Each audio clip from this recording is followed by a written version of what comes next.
Hey everyone, Alvin here, and welcome back to the channel. I'm currently at Brisbane Airport after getting off my Fiji Airways flight from Nandi. In just a few hours, I'll be boarding my connecting Cathay Pacific flight on the Airbus A350, flying to Hong Kong in business class. With a few hours to spare before our next flight, I headed to the Qantas Lounge. At the time of our visit, the lounge was pretty packed, but we managed to find two seats together further inside. Located one level above the International Departures Hall, the lounge features a bar, a small buffet, and an open space with high ceilings and plenty of natural light, overlooking the terminal below.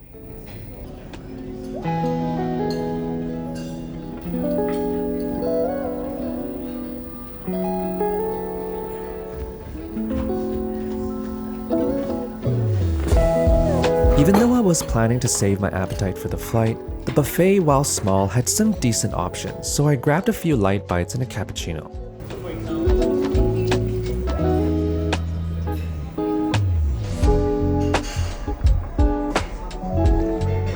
After a short delay, it was time to head to the gate, a quick walk from the lounge.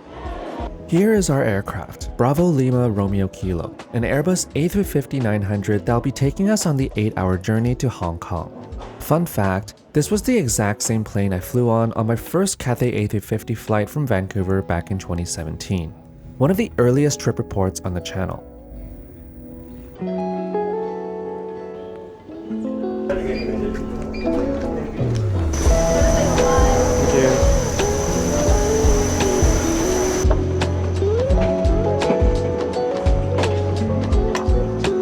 Cathay Pacific's A350-900 business class is arranged in a 1-2-1 reverse herringbone layout.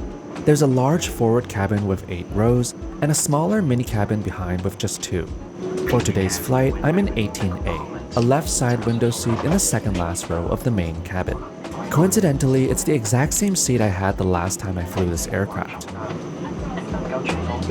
We were among the first to board, but the cabin filled up quickly. It was a full flight today. Although it's been many years, I've flown Cathay's A350 before, so I had a good idea of what to expect. Still, being born in Hong Kong, I always feel a bit of pride flying with my hometown airline again. Cathay uses the Cirrus 3 seats on these planes, which has been around since this aircraft's delivery. While the product is aging, it's still a solid seat. A great balance of space, privacy, and comfort. One of my favorite things about this reverse herringbone layout is the generous legroom. It's wide open and completely unobstructed, great for lounging or sleeping. Once seated, the crew came around with pre-departure drinks, a choice between orange juice or champagne. The crew also came by to confirm meal orders and handed out steaming hot towels. Let's see, what should I eat? Did I reserve already? So I think for this flight, I already reserved the seared beef tenderloin. We get a light dinner as well before arrival. I like at the classic beef burger. Let's see what there is to drink. Oh, come on, is there a Cafe Delight? Yes, there's a Cafe Delight. I've been waiting for this drink for so long. The last time I had it was like probably 4 or 5 years ago. Yes. Yes, you ordered the beef tenderloin. Yes. Yep, And that's right. anything drinks with your Can I get the Cafe Delight? Of course. Yes. Thank you. Steaming. Oh my god, it's hot. Now let me give you a tour of the seat. To the side, there's a large wood grain table, great for placing drinks or personal items. Behind that is a storage compartment with a vanity mirror and a mesh pocket. Inside, you'll find a water bottle, the amenity kit, which I'll show later, noise-canceling headphones, a USB port, and a universal power outlet. Further back, there's the inner armrest. Above that, the IFE controller, an adjustable reading light, and seat controls. The IFE controller was a bit stuck in the holder, and it took a little effort to get it out, a sure sign that the seat is showing its age. The tray table slides out from beneath the side console and flips open. It's a good size for meals or getting some work done, and I love that you can slide it partially out of the way if you need to access the aisle while having a meal.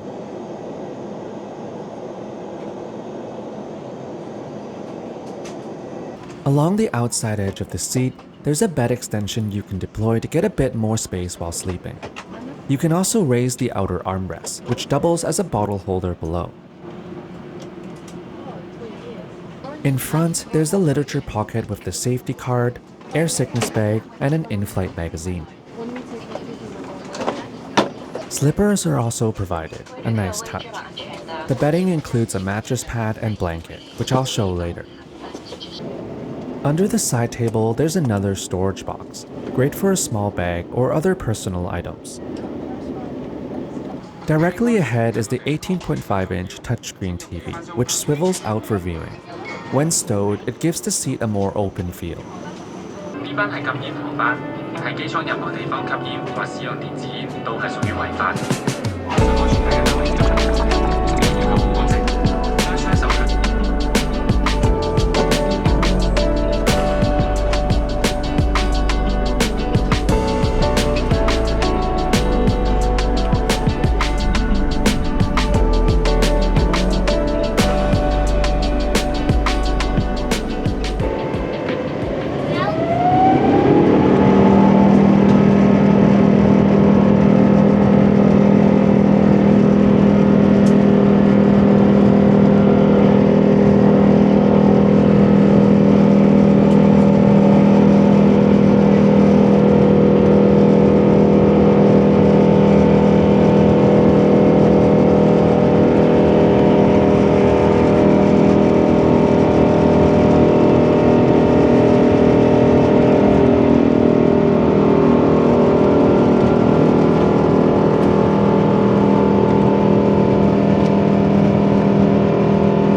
Alright, so we are now pretty much at cruising altitude and on our way to Hong Kong. Just taking a look at the flight map here. We got a meal service shortly after takeoff, and then closer to arrival there will be another meal service. And then we arrive in Hong Kong after about 8 hours and a bit.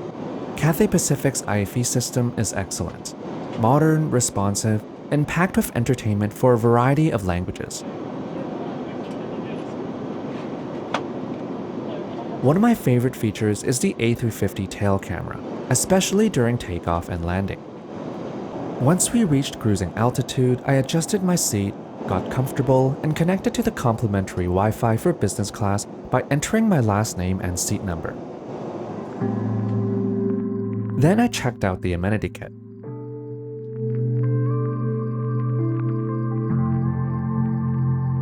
Okay, let's see what we have in this amenity kit. So it's the amenity kit from Bamford.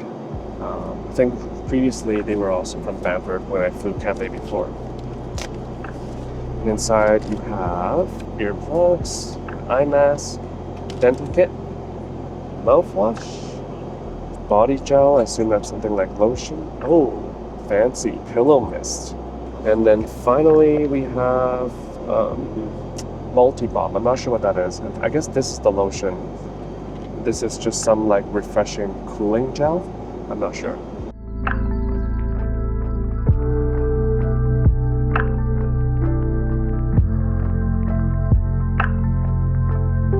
I also tried out the noise-canceling headphones. They worked well, sounded great, and were comfortable to wear.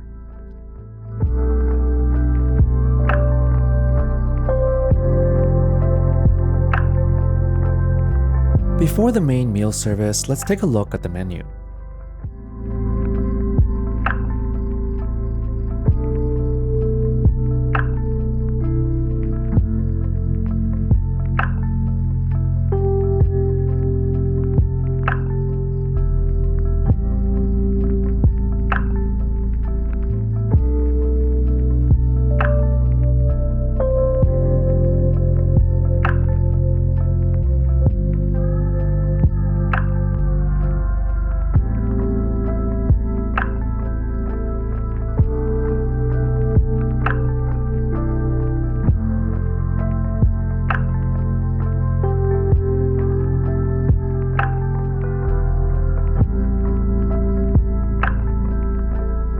We started with an amuse-bouche, a scallop garnished with pickles and onions.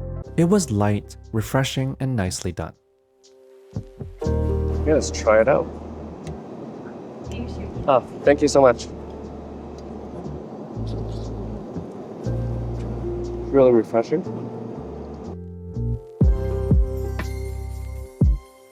I also ordered myself a Cathay Delight, easily one of my all-time favorite drinks in the air or on the ground.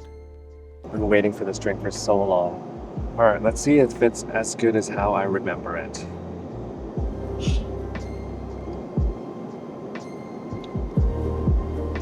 Yes, it is. If you never had Cathay Delight before, you gotta try it. It's like a mix of kiwi juice, coconut milk, and fresh mint. It's so good. It's non-alcoholic. Next up was the appetizer, a pea and mint soup. Okay, starting off with the soup. So this is the pea and mint soup. Let's see how it tastes. Yes. Do you have garlic bread? Oh yeah, garlic bread. Yes. Thank you. The soup was surprisingly hearty and flavorful.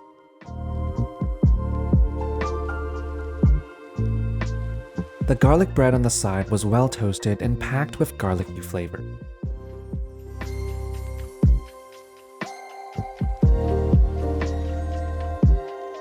While I usually tend to enjoy my meals at a slower pace, I felt that the meal service was extremely slow, even by my standards.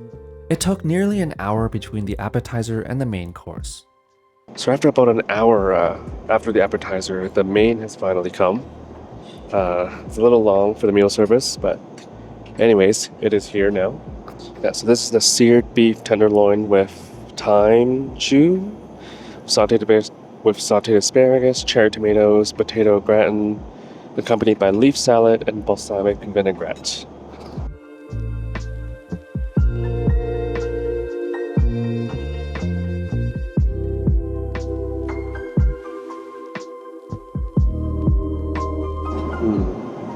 Doesn't look too promising.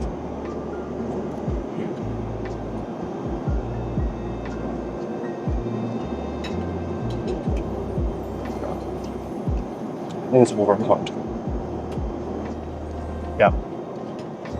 Definitely very overcooked.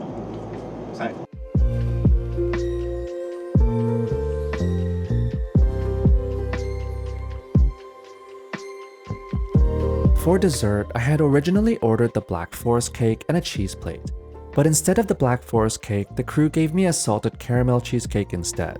I didn't bother sending it back since I didn't mind trying it, but it turned out to be quite forgettable. The cheese plate, however, was very good, especially the blue cheese. To finish, I ordered a Hong Kong-style milk tea, served with a sea salt caramel praline. So finished the meal service. They also handed out these pralines. This is the caramel sea salt. After a very long meal service, I checked out the lavatory, which featured Banford body lotion and hand wash.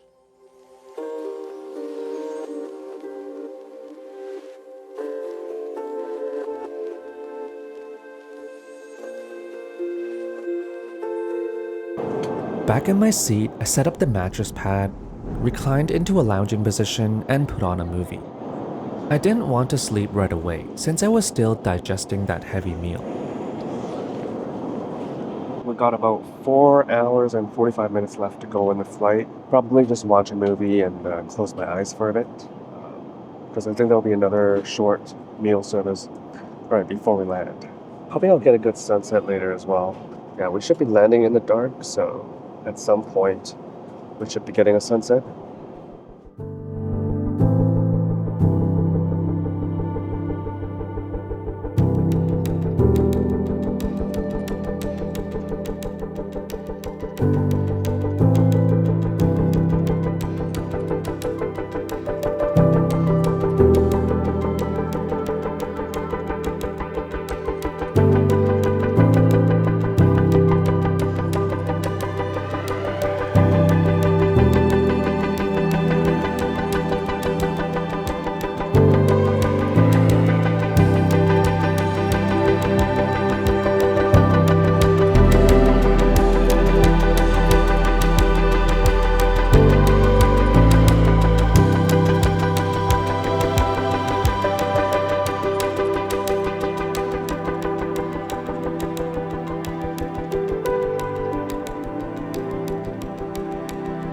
About 2 hours out of Hong Kong, the second meal was served, just as the sun began to set. Okay, it's time to eat the arrival meal. We're about 1.5 hours outside of Hong Kong. And yeah, the arrival meal is served. So I got the classic beef burger. Comes with fries. You get a vanilla cream with orange compote, as well as some fresh fruits. I got myself a ginger ale for the drink. So let's give this burger a try. Hopefully I don't make a mess. The burger turned out to be pretty average. The patty was overcooked and dry, and the fries were a bit soggy.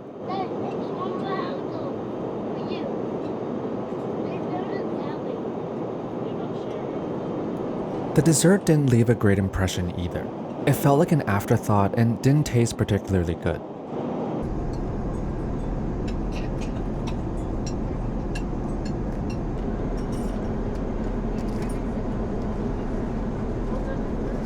After the meal service, I sat back and simply watched the sunset out the window while enjoying a cappuccino. Thanks so much. The cabin mood lighting matched the warm colors outside, a really relaxing moment. Aside from the little girl running up and down the aisle completely unsupervised. Even when the seatbelt sign was on, neither her parents nor the crew stepped in, which I thought was quite inconsiderate.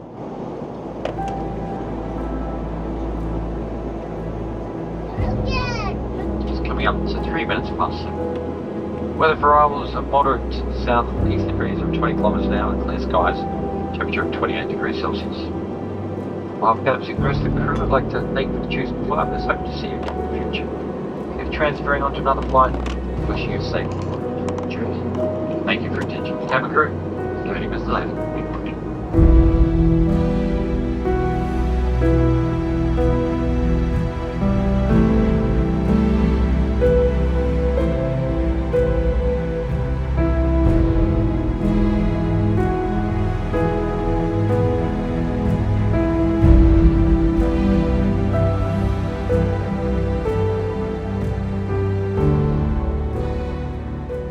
As we descend into Hong Kong, here are my final thoughts.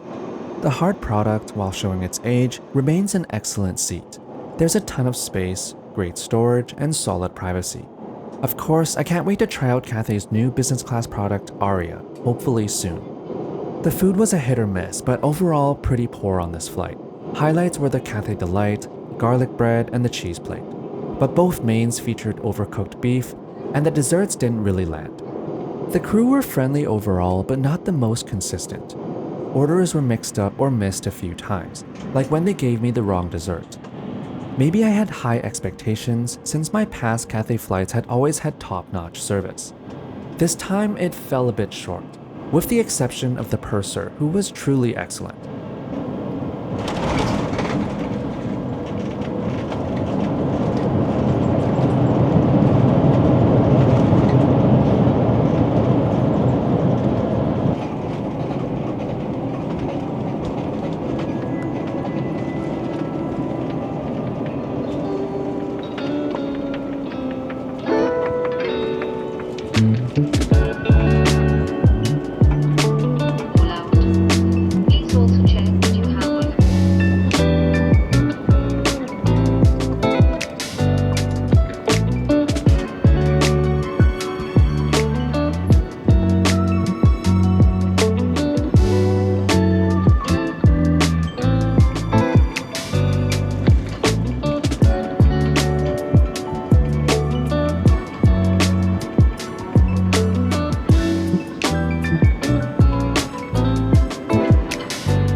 And that wraps up another trip report. If you found this helpful, please give it a like and consider subscribing. It's the best way to support the channel and helps me create more content like this. Huge thanks to my YouTube and Patreon members for your continued support. Until next time, happy travels, and I'll see you in the next one.